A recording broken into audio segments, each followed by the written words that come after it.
On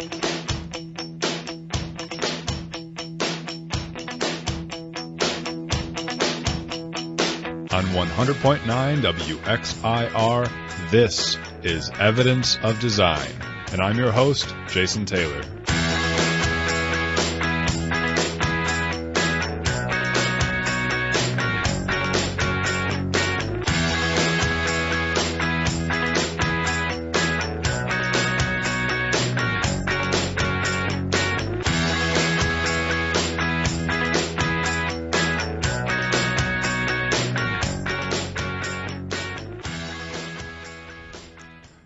Good morning, everyone. You are listening to Evidence of Design here at 100.9 FM WXIR in Rochester, New York. Thank you for being here and listening with us. This is our 24th episode of Evidence of Design.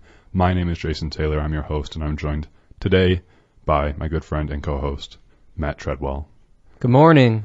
We are talking about voting rights today and evidence of design. For those who have listened to our show in the past, Matt and I liked to talk about income and wealth inequality in America, and we talk about the systems and structures that produce income and wealth inequality and how that harms our democracy. Voting rights is something very near and dear to Matt and I, and we have promoted voting on this show before and the importance of that civic duty. I think we could do a much better job in society of increasing voter turnout, both by removing institutional barriers, but also by reducing voter apathy. And we'll talk about both of those things today.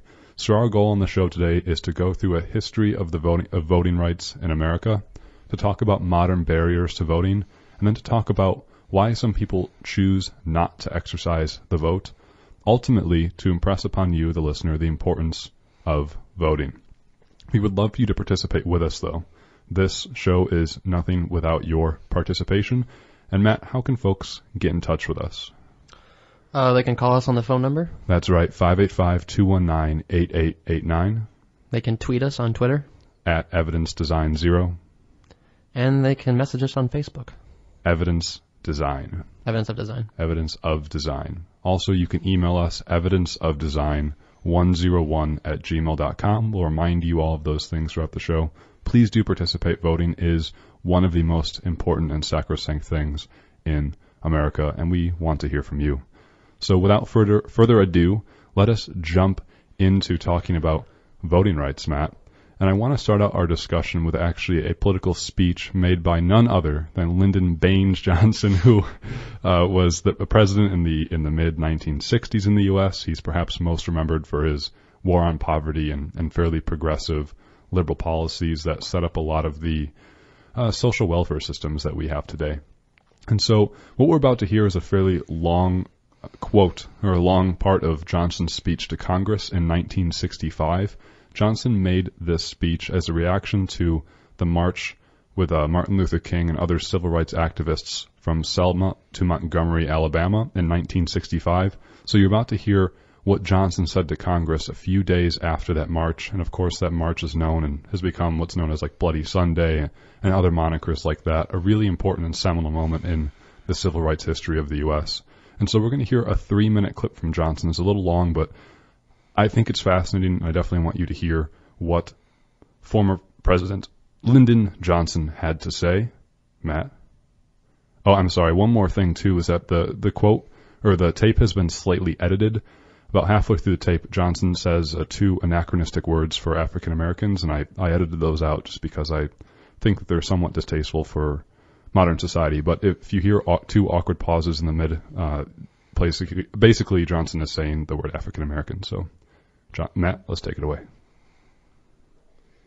The most basic right of all was the right to choose your own leaders. The history of this country, in large measure, is the history of expansion of that right to all of our people. Many of the issues of civil rights are very complex and most difficult. But about this, there can and should be no argument. Every American citizen must have an equal right to vote.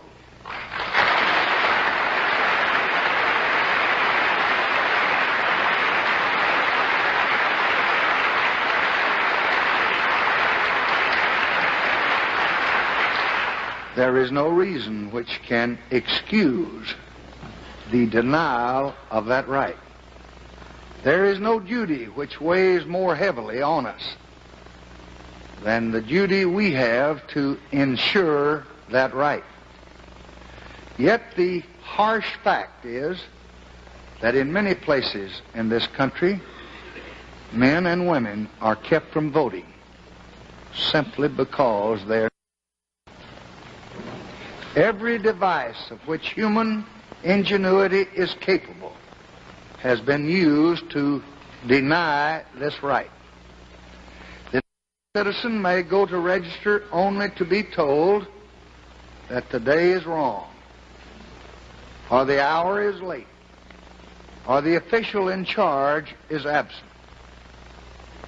And if he persists, and if he manages to present himself to the registrar, he may be disqualified because he did not spell out his middle name, or because he abbreviated a word on the application.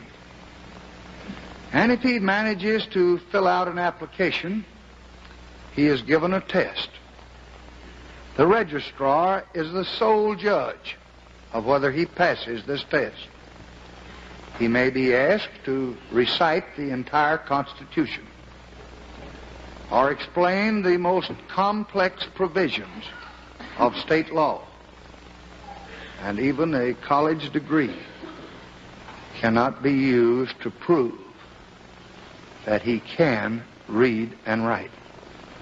For the fact is that the only way to pass these barriers is to show a white skin.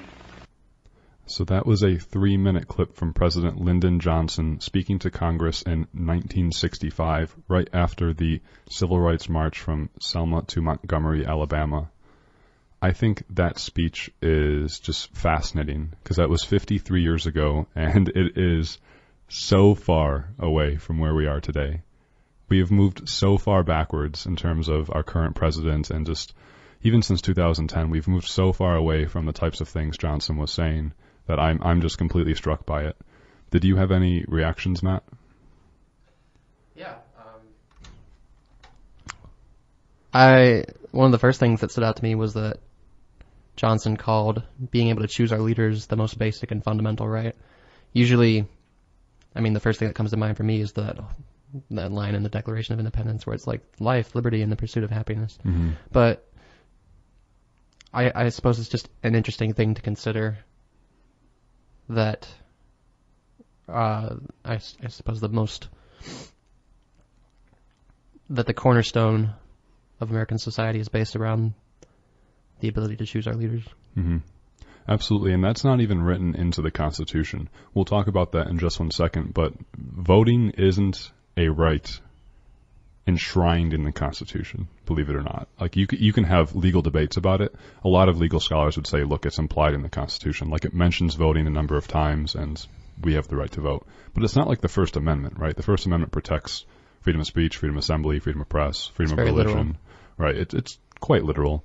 But there's nothing in the Constitution, there's no amendment that says thou shall have the right to vote, of course. But we'll talk about where that comes up, and you know, you can have a legal debate about this. But I agree, Matt, that voting is something that I think we take for granted, just like it happens. But voting is the cornerstone of democracy. And I don't think we talk about the origins of voting, why we vote, what makes voting a fundamental part of our democratic process, as much as we should.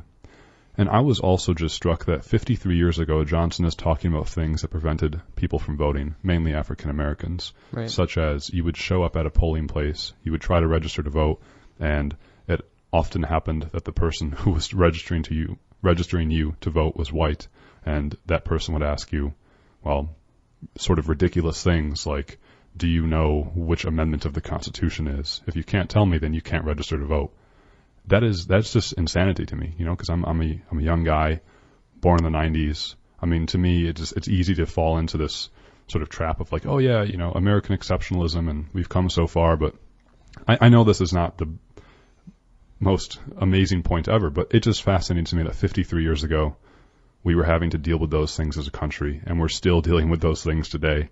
And I just appreciated Johnson's rhetoric for invoking race and invoking those systemic and institutional barriers. And ultimately what happened as a result of this speech, it wasn't Johnson, it was the civil rights movement, but the 1965 Voting Rights Act came out of it, and we will talk about that. Yes. So if you're just joining us, this is episode 24 of Evidence of Design, and we are talking about voting rights today on this show. We're talking about the history of voting rights, modern barriers to voting, and why some people choose not to vote. Ultimately, to press upon you the importance of voting. We just had an election this Thursday, 2 days ago. A primary. Primary, yeah. It was a primary election for statewide offices. And according to the DNC, so the Democrat and Chronicle, it just came out yesterday that around 1.5 million Democrats voted in this primary. So we're just not talking about Republicans because it's a primary. If you're registered to a party, only you can vote in the primary for your party's candidates. So I'm just focusing here on Democrats to take one side to focus on it. But the DNC reported that around 1.5 million Democrats voted in this past Thursday's primary, which is 24% of all total registered Democrats. So we had a less than 1/4 turnout from registered Democrats to vote this Thursday. Back in 2014, so the last comparable election where it was a midterm non-presidential election for governor and all of that, only around 600,000 Democrats voted in the primary. That was when it was Andrew Cuomo finishing his first term running against Zephyr Teachout, who ran for Attorney General this election. So it was Cuomo versus Teachout, who, leading the top of the ballot, and only around 10% of registered Democrats voted in that election. So when we're talking about these sort of midterm elections, primary midterm elections, we're seeing 1/10 to 1/4 of voter turnout. That is quite the uptick. That is a very big uptick, and I would argue that that's because of, the sort of, you could argue, increasing engagement of people in politics ever since 2016, because Donald Trump woke a lot of people up to be like, whoa, wait a second, voting and politics are a thing, and I should participate in it. Mm-hmm. So I think you can say that that's the reason. But still, less than 1/4 right. of registered Democrats turning out to vote is super, super low, in my opinion, and it's unacceptable. And in presidential elections around the country, I think you usually see around 55 to 70% voter turnout from all voters. Yeah. And then in midterm elections, so non-primaries and midterm elections like the one coming up this November 6th, I think you usually see around 30 to 45% voter turnout. So they're still pretty low, but a lot of polls suggest that we're going to have higher voter turnout this year. So we're talking today about why is it that 1/10 to 1/4 of folks turn out to vote. Let's talk about that and let's investigate it. And I think we have to start, as in anything, by going into the history of voting rights in the United States. Matt, you mentioned the Declaration of Independence a moment ago, life, liberty, pursuit of happiness. When the Constitution was passed in 1787, so when we talk about the United States, we're talking about everything after 1787 with the passing of the U.S. Constitution. Who could vote when the Constitution passed?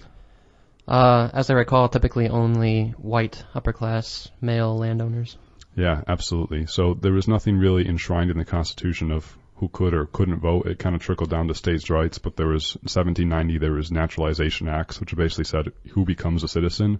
Of course, African Americans weren't counted as citizens. They were counted as property. Yeah, property. Neither were women. Yep, neither were women. So, of course, when we talk about all men are created equal, that was literal in terms of men, and it was figurative in terms of white men. Yeah. So I think that's quite obvious. When we're talking about voting rights in America, it really goes back, and this goes back for thousands of years, to typically only folks who could vote were white property-owning men in Western civilizations. I believe, and I could be wrong, but I think Athens, which our democratic process is largely based off of, was much the same, where only citizens could vote, and citizens were typically male Athenians. Absolutely. Yep. That's my understanding too. Again, it's always going to typically those in power is white voting men. But, Johnson said he's, of course, president, so he's speaking on behalf of how good America is, and he was saying that in that speech we played earlier that the history of America is the expansion of voting rights.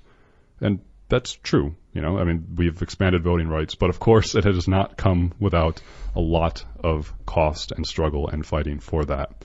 And so I think where we start our discussion on the history of voting rights is really with Reconstruction and then the Civil War, and those three really important post-Civil War amendments to the Constitution. For those who, a little refresher on U.S. history, of course, the Civil War was in the early 1860s. 1861 to 1864, 1865? Yeah, 64 to 65. And when the Civil War ended, we had perhaps three of the most important amendments to the Constitution beyond the Bill of Rights, and that was the 13th Amendment, 1865, which had neither slavery nor involuntary servitude, except as a punishment for a crime, which we can get into later if you've seen the documentary 13th. Yeah. The military-industrial prison complex rears its ugly head. Rears its head in 1865, but 13th Amendment says, hey, look, if you are, neither slavery nor involuntary servitude should exist. So basically it abolishes slavery. The Emancipation Proclamation that everyone usually thinks of as getting rid of slavery, it was really a military doctrine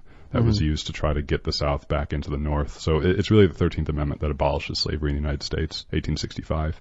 A few years later is 1868, which is perhaps the most litigated amendment, and the 14th Amendment, which is the Equal Protection Amendment, where regardless of whoever you are, we all have equal protection under the law, federally and across states in some regards. But then what we're really talking about today is 1870, the 15th Amendment. And this, Matt, is what I was saying too. When the Constitution really doesn't talk about the right to vote, well, it kind of does for the first time in 1870, the 15th Amendment. And it says, the right of the citizens of the United States to vote shall not be denied or abridged by the U.S. or any state on account of race, color, or previous condition of servitude. 5 full years after slavery was abolished. Absolutely. Yeah, it's 5 full years. And what happened in those years is that, okay, great, there's no slavery anymore, but what happened is that there were jurisdictions and localities that started to pass restrictive voting procedures that limited the rights of African Americans to vote. And so really the 15th Amendment was necessitated by those rearing the ugly head of restricting African Americans' right to vote. And Matt, I don't know if you know this, so I didn't really realize this either. I don't remember from my high school history classes or whatever, but the first African Americans elected to the U.S. Congress were in 1870. In 1870, we started to have African Americans in at least the House of Reps. Yeah. Right. This,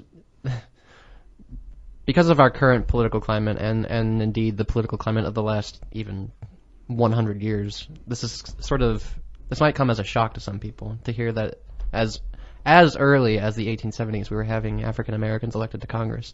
But it actually makes sense because I feel like a lot of these restrictions, such as Jim Crow laws, which we'll talk about in a second, were written in response to this. Mm-hmm.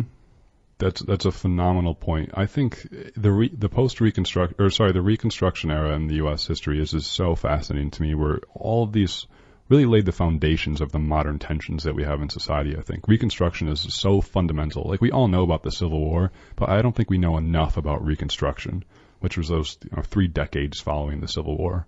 And you're totally right, Matt, that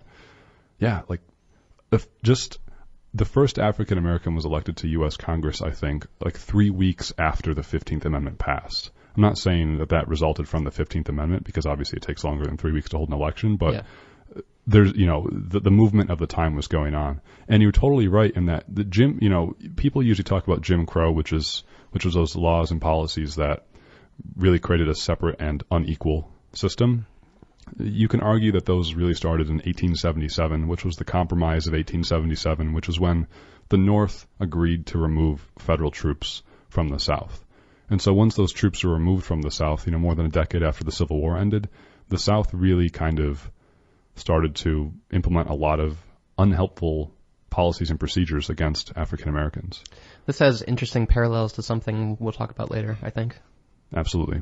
And so these threads and themes continue to go, and some of those Jim Crow laws include poll taxes. So that meant that if you want to show up to vote, you have to pay a tax, which I just can't get my head around that. That just sounds so out of the blue to me now, where, now we can just kind of show up to vote. But back then, you had to, in some states and localities, pay a poll tax if you wanted to vote.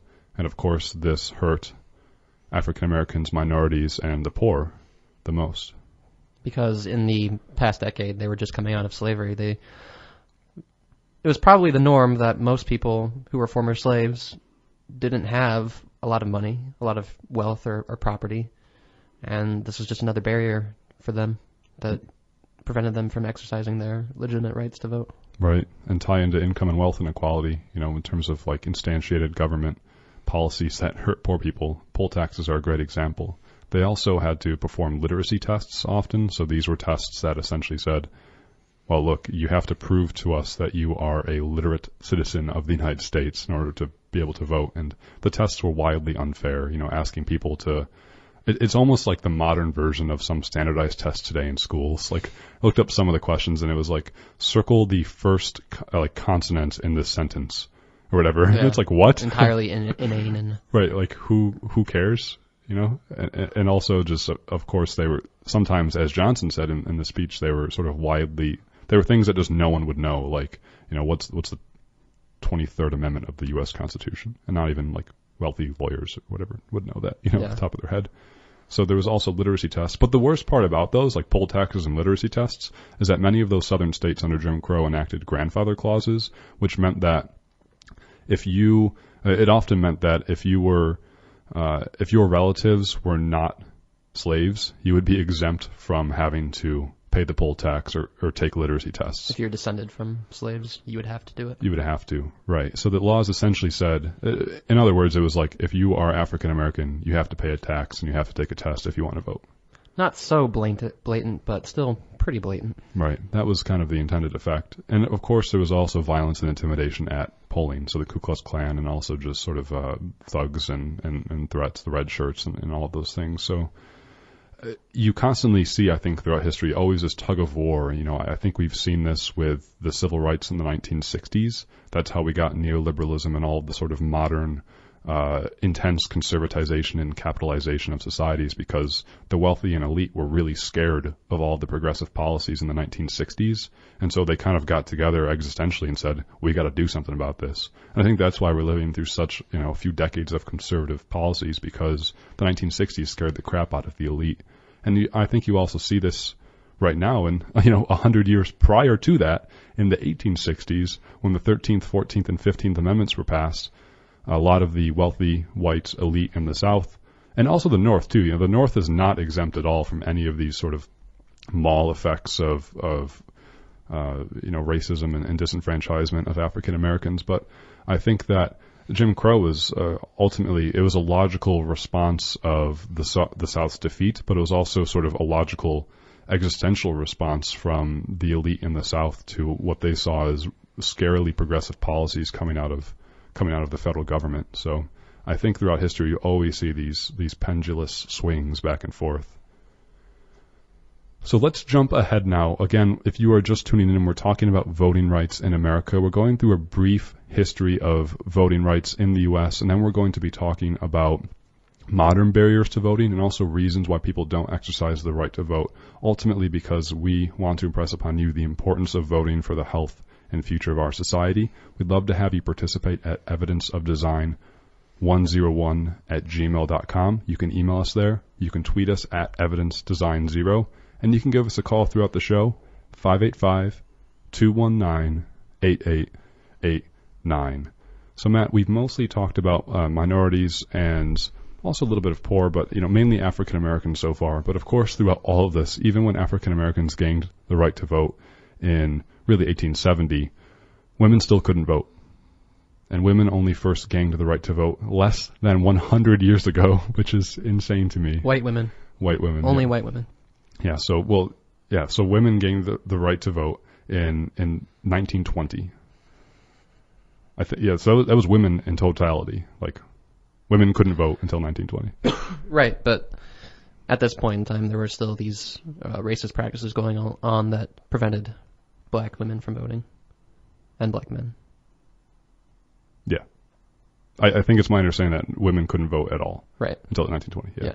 So, of course, some women could vote in states. Again, we don't want to get into too much into the nuance, but prior to 1920, some states had laws where women could vote, and even some African Americans could exercise their right to vote before of course, the Civil War, but It wasn't a federally granted right. yeah, so we're really talking about federally enshrined rights. So 1920, the 19th Amendment, the right of the citizens of the United States to vote shall not be abridged by the U.S. or any state on account of sex. So before, the 15th Amendment says you cannot infringe upon the right to vote on the conditions of race, color, or servitude.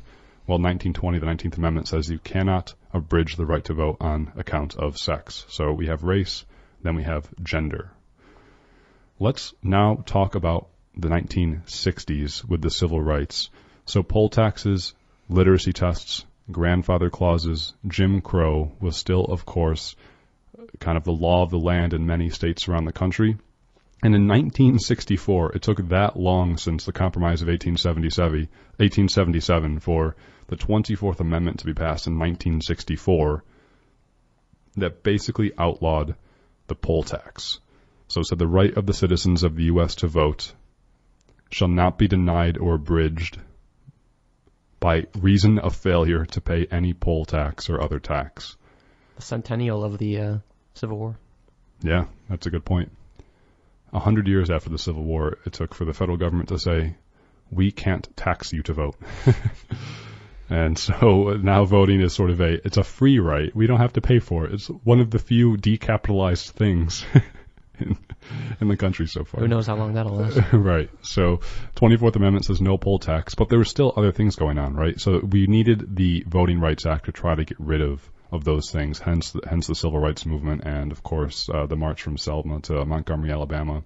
And so let's delve in for about 5 minutes to the nuance of the 1965 Voting Rights Act. That was legislation that followed a few days after the speech, if you've been listening since the start of the show, from President Lyndon Johnson. Let's go into the Voting Rights Act. This is really important to set up the context of where we are today in 2018 in September for modern voting rights. So in 1965, the Voting Rights Act passed.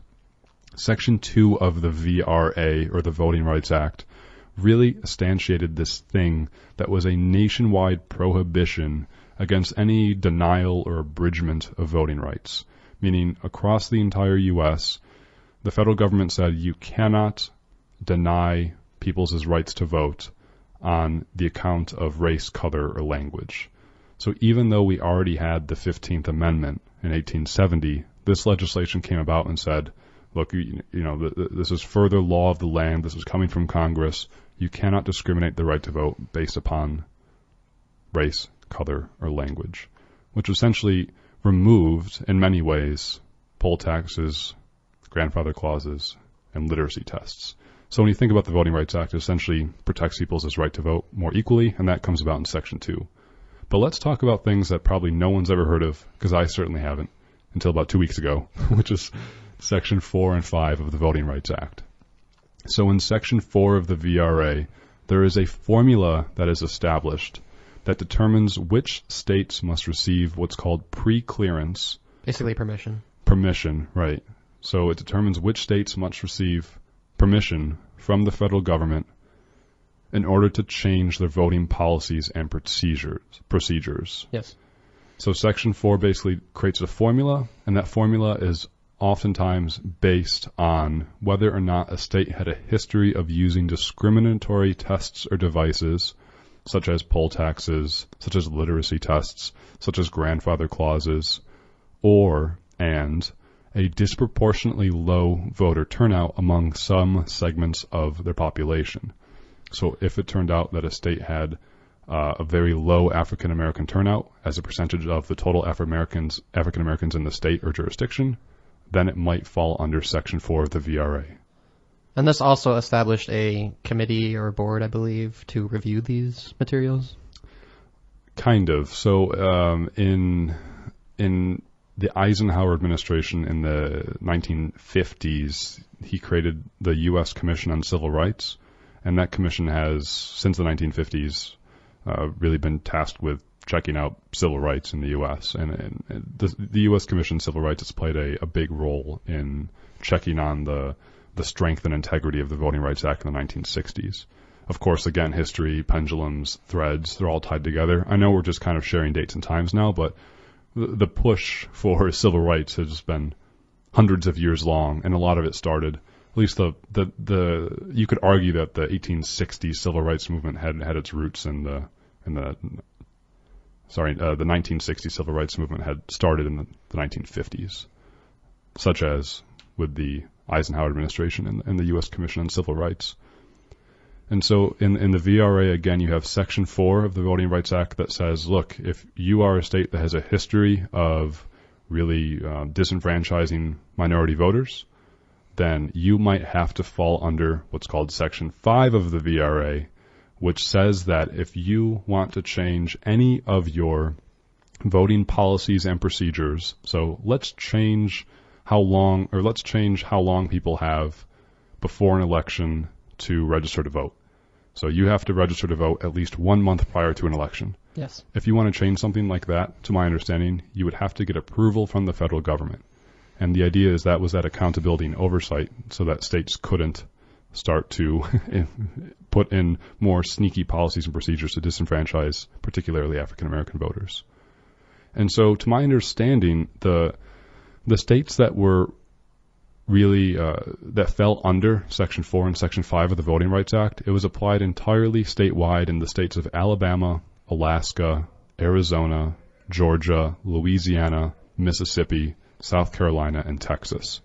Of course, states I think have come and gone, but that's as of at least 2012, I think, and those states fell entirely under Section 4 and 5 of the VRA because they were found to have had used discriminatory tests and devices. However, that Section 4 and Section 5 were also applied in some jurisdictions in the states of California, Florida, Michigan, North Carolina, South Dakota, Virginia, and none other than New York State. Oh, man. Dang it, New York.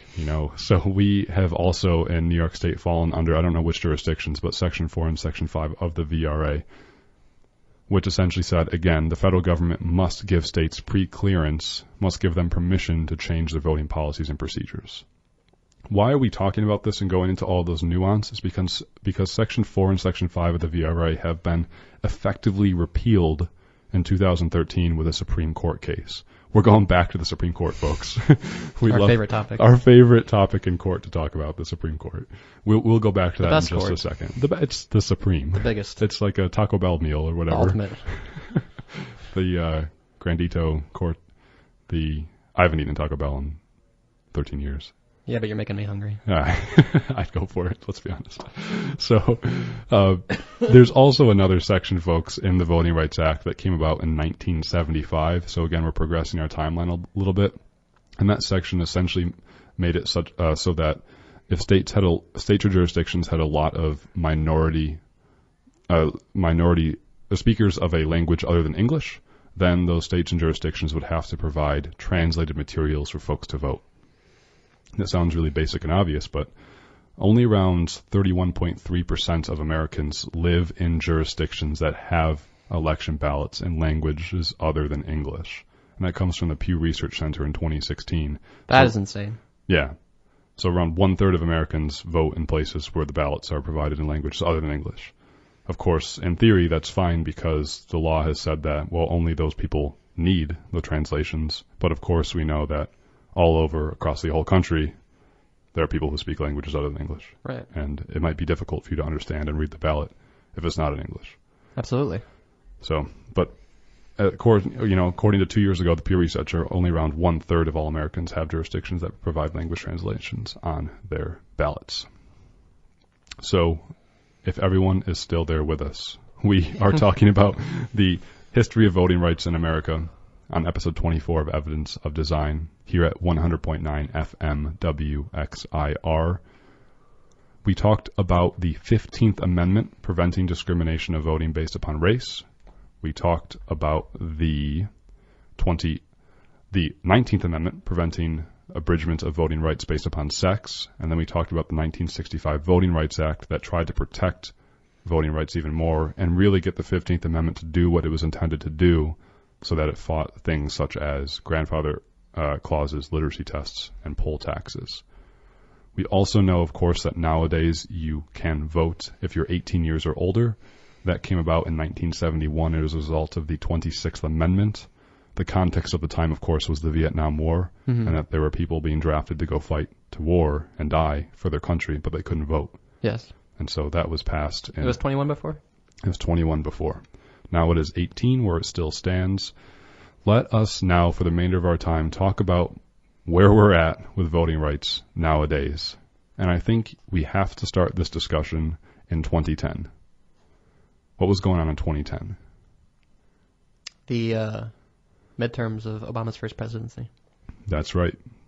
In 2010, we're kind of where we're at now in 2018, where we're at the midterm of the incumbent president's first presidency. So Trump, and back in 2010, it was Obama. And for folks who remember, back in 2010, the Affordable Care Act was passed, and it was getting a lot of flack from Republicans. Even Yes. Democrats were balking and kind of walking away from it and saying, I know that giving health care to people isn't that popular. That's my personal opinion. Weird. But, yeah, weird. But, in 2010, Democrats took an absolute shellacking at the polls.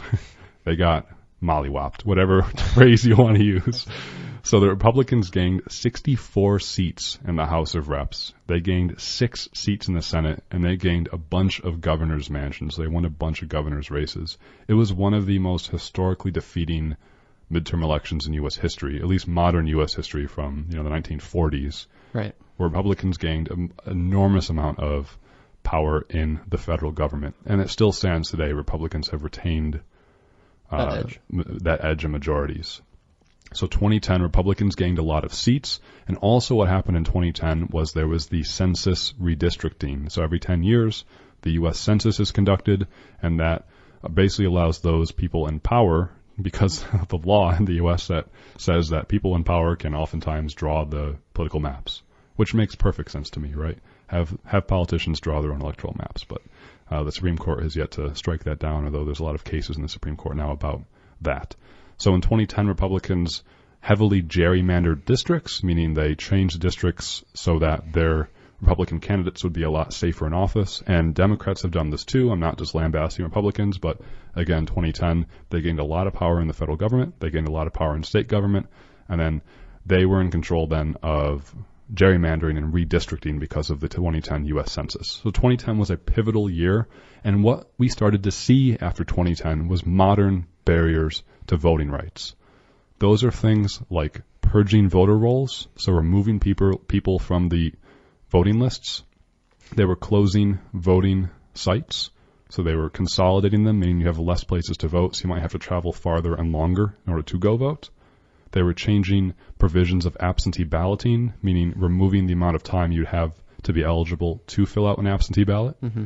They were instituting voter ID, meaning you would have to prove that you were who you are in order to go vote, oftentimes perhaps by paying for another government ID. And of course, if you are poor or homeless or anything else, you might not have what for middle class white folks seems like pretty basic ID on you. Yes.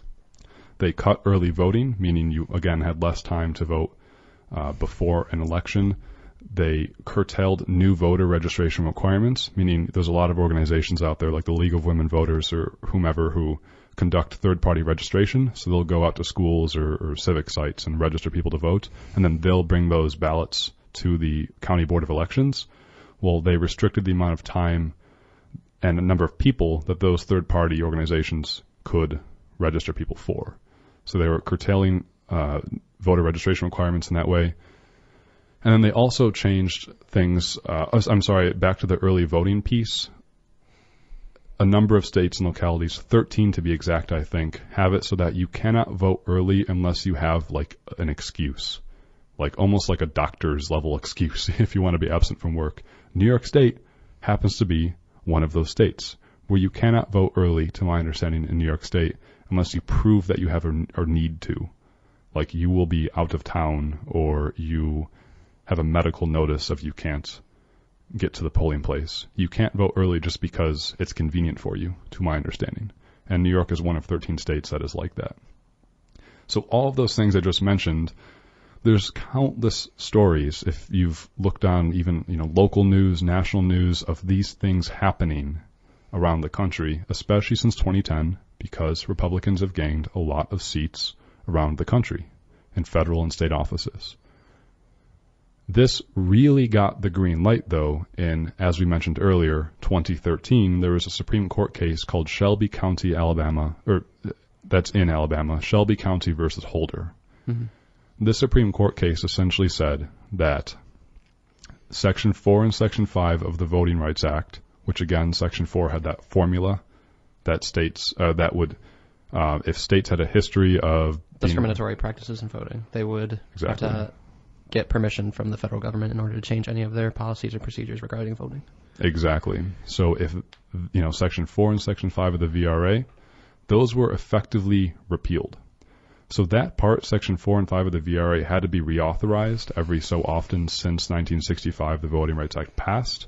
It was reauthorized 5 times, each time under a Republican president. So it was a bipartisan reauthorization. It was last reauthorized in 2006, which would have lasted until 2031, but the Supreme Court essentially struck it down in 2013. And they said that, look, it is unconstitutional for the federal government to treat states unequally in this manner of Section 4 and Section 5. And their reasoning is entirely bizarre to me. What was it?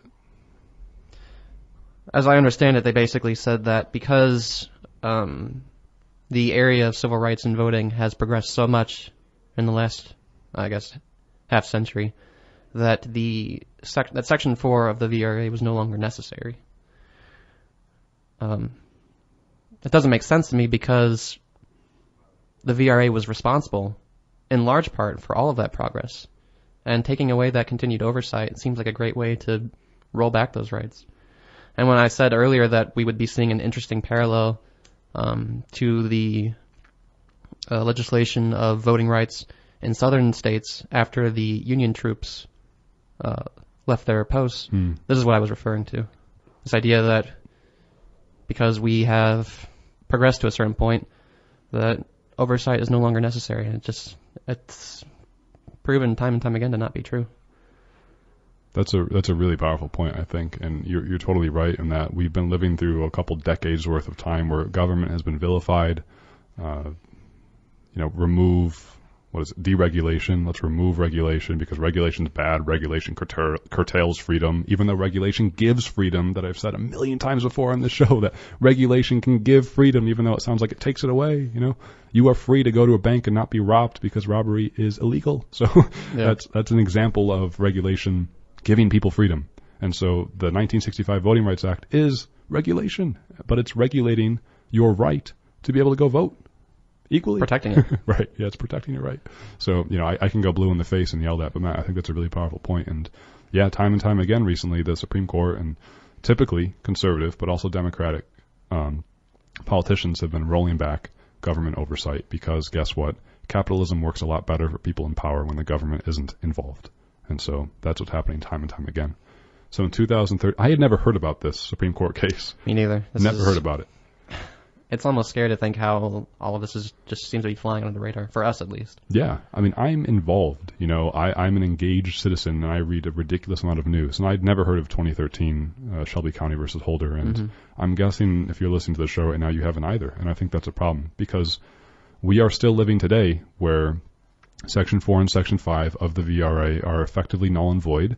And as a result, a lot of states, particularly conservative southern states, are able to implement a lot of restrictive voting policies and procedures, such as voter ID, curtailing early voting, and all the rest of it.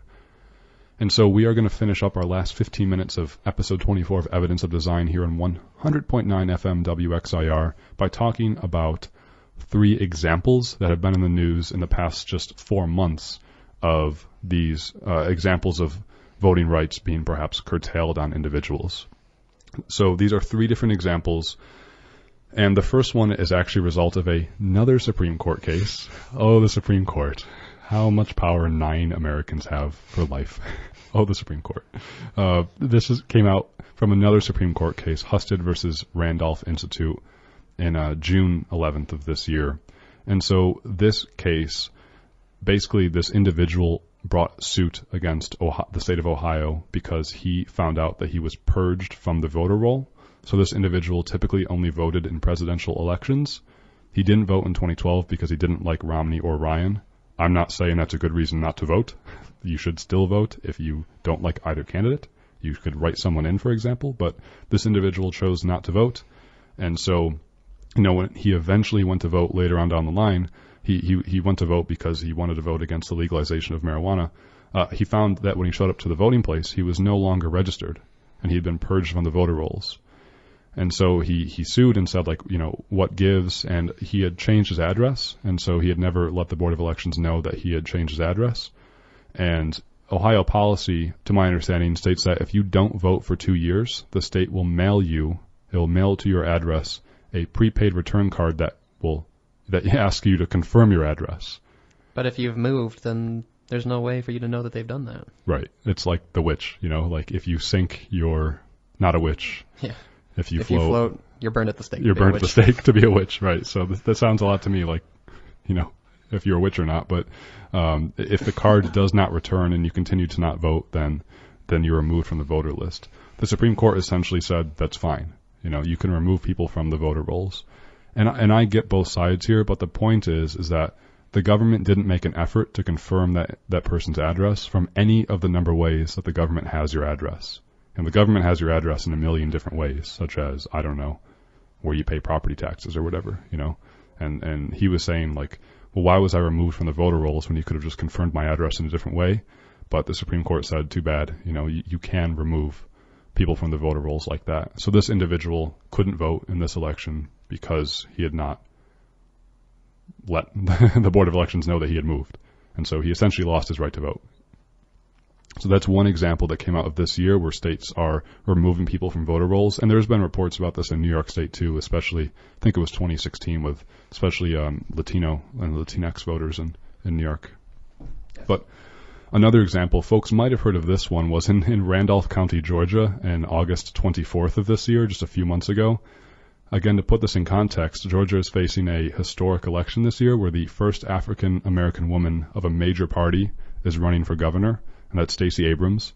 She's running against the Georgia Secretary of State, Brian Kemp. Keep in mind that in the 1870s, we had our first African-American citizens elected to Congress, and now in 2018, we have the first black woman running for the governor of Georgia. Right, and any major party in the nation, to my understanding. She's the first person on either Democrat or Republican ticket in the nation to be coming for a November election. If that isn't alarming to you, I don't know how else to get this point across, that this is awful. This is utter insanity.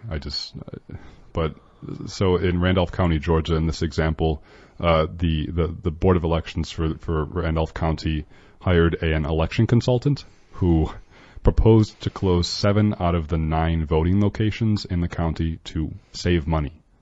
And he argued that because the facilities are not compliant with the Americans with Disabilities Act, which, I'm sorry, that is not the reason why he wanted to close voting locations. It's how very obscene. woke of him. Yeah, how very woke of this individual to want to close 7 out of the 9 voting locations in a county that is majority African American. And so it turned out with such political backlash that the 2 members, who I believe are white, on the board of elections for the county struck down that. They fired the consultant, and it turned out afterwards, to my understanding, that this election consultant has a link to Stacey Abrams's contender, Brian Kemp, and he's donated to Brian Kemp's campaign, and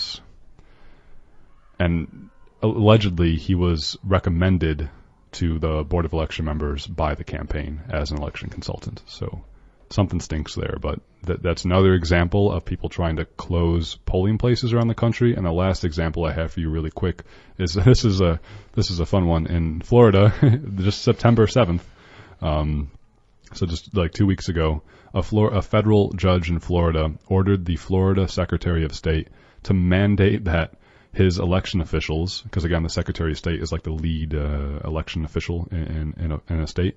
He's mandating that the Secretary of State in the state make his election officials who trickle down under him comply with the Voting Rights Act of 1965 by providing ballots in Spanish.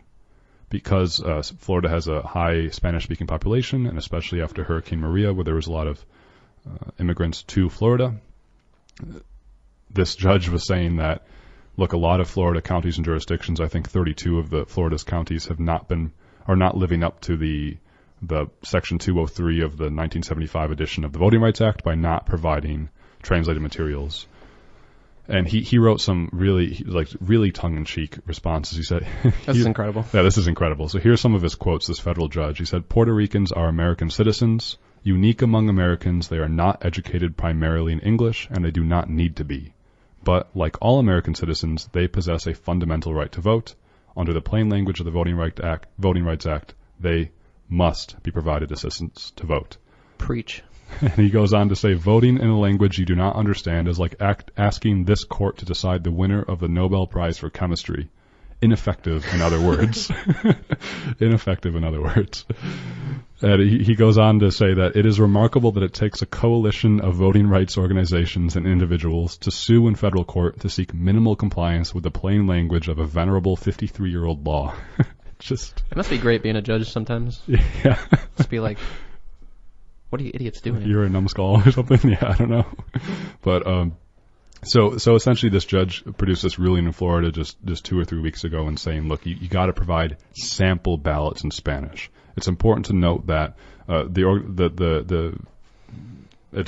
stuttering way too much, that the voting rights organizations and activists that brought to the court this case to begin with did not get what they wanted, and that was to have, official ballots in Spanish translated, all the rest of it. But because of the fear of not being enough time before the election, the judge didn't go all the way through that.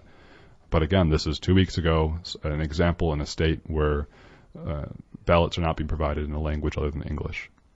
So that was just 3 examples. Ballots not being provided in languages other than English in Florida, voters being removed from voter rolls in Ohio, and also with polling places being closed in Georgia. The list goes on and on, folks. We could have spent a whole other episode just talking about things going on the last 6 months, let alone, again, since 2010, when that big swing to conservative power happened, at least in federal and state governments. Again, this is not just on conservatives. It also happens in New York. And there was an interesting Atlantic article written 2 days ago now where the author argues that New York has the most restrictive and outdated and anachronistic voting policies in the U.S. It's very easy to rag on southern states for any number of discriminatory practices because of the history that we're all familiar with regarding the Civil War and Jim Crow and everything else. But it's perhaps because of that, it's very easy to forget that New York is by no means an exemplar in these departments. We have some of the most segregated schools in the country. There are, as you said earlier, Jason, there are districts that have been placed under Section 4 for decades. Mm-hmm. And so it's important to not be self-congratulatory, I think, and to remember that this is a widespread problem. This affects people all over the nation. Absolutely. And Matt, in the last few moments that we have here, the last 5 minutes on episode 24 of Evidence of Design on 100.9 FM WXIR in Rochester, New York, I want to spend the last just 5 or so minutes. There's a lot more we could talk about, but I want to spend it talking about voter apathy. Yes. We talked about the history of voting rights in the U.S. and how it's been a struggle and a march to increase suffrage to all Americans. We've talked about some modern barriers to voting that are going on right now as we speak, let alone election interference by Russians. Oh, God. It's a whole other thing. But I want to talk just for the last few minutes about voter apathy. And this is something I'm usually pretty calm and mellow. I don't have a lot of patience for this, and I get really frustrated when I talk to people who do not vote because they say they don't like any candidate, they're not political, they don't care. It won't affect their lives. It won't affect them.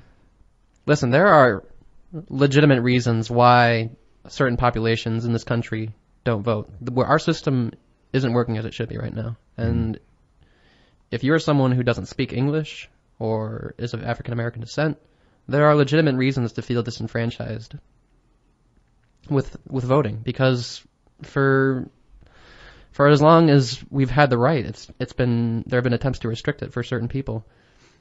But honestly, if you're white and you don't vote because you don't care, that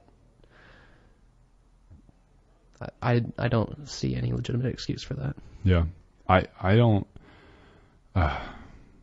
it really hurts, because like the fundamental backbone of this society is that you need to care enough to understand who is running for office in this representative democracy. And to participate. It is a responsibility. And just because we have the right to vote doesn't mean that we are living in a good democracy. You can vote in Russia. It doesn't matter who you vote for, though, because Putin is going to win because he kills people who goes against him. We're not there in the United States, thankfully. And we have so many examples of success stories when people actually pull through. Look at the recent win by Alexandria Ocasio-Cortez in New York. A Latina woman who's 28 years old and has run a campaign as a democratic socialist. And because people supported her, she defeated an incumbent Democrat who, for a very long time, has been seen as one of the stars of the party. Mm-hmm. We can make a difference. Yeah. And I really don't care who you vote for. I obviously have my political biases and whatnot. Every single American citizen needs to vote, and they need to be knowledgeable of the candidates and the issues. And I think one of the most important things, if I can be succinct, is that if you participate in something, you feel like you have ownership of it, and then you care about it. There are way too many Americans in this country who feel like the system's rigged against them, they don't have a say, blah, blah, blah. And that is all true. I believe that the system is entirely rigged against Americans by wealthy individual capitalists who are predominantly white. I agree, but that is not going to stop me from voting, because that is how you bring about change. Yeah, that is the most impactful source of, that's the one thing that we can do to really make a difference. Is show up and go vote and make that difference. Instead of having 1/10 of all eligible voters going to vote, instead of having 1/24 or 1/4 of all eligible voters going out to vote, be knowledgeable about the candidates. It takes homework. And it's a responsibility. Like, I know we're living in a society now of instant gratification and feeling like individual rights, only I matter, and, I feel this way, and that's it. But it's just very frustrating to me. And I'm sorry to get this way on air, but I don't know how to make the point enough that voting is really important, and we all need to care, because this stuff is going on, and there are people out there right now who are plotting ways to get you not to vote. Because if you don't vote, you're helping out people in power, because they sure as heck love it to have a disengaged, uneducated, apathetic American populace, because that allows them to make more money, to entrench their power, and to do what they want with their power. And if you just sort of get up and go to work and grind your life away to make money, to survive, we need to change that, and we can do that by getting engaged and involved. It can always be better. It can always be better, and we can make it better. So, to end on a positive note, October 12th is the deadline to register to vote. So in New York State, if you want to vote this coming November 6th midterm election, arguably the most important midterm election that we've had in a long time, you can register to vote by October 12th with the Monroe County Board of Elections, I believe. I don't want to get too into the specifics because I might botch up one of the rules or procedures, but you can register to vote by October 12th. If you have changed your address or residency since the last time you have voted, you need to re-register to vote. So please, I'm not going to tell you what to do, but that is an opportunity, that is an invitation that you can, if you are interested, by October 12th, register to vote. And then our next election, our midterm election for local, state, and federal offices is November 6th. Again, don't care who you vote for, but voting is pretty important. So thanks for listening, folks. I hate to end on that negative note, but let's all make a difference together, and let's get involved, and let's talk about these issues. So this was episode 24 of Evidence of Design here at 100.9 FM WXIR. Thank you, WXIR.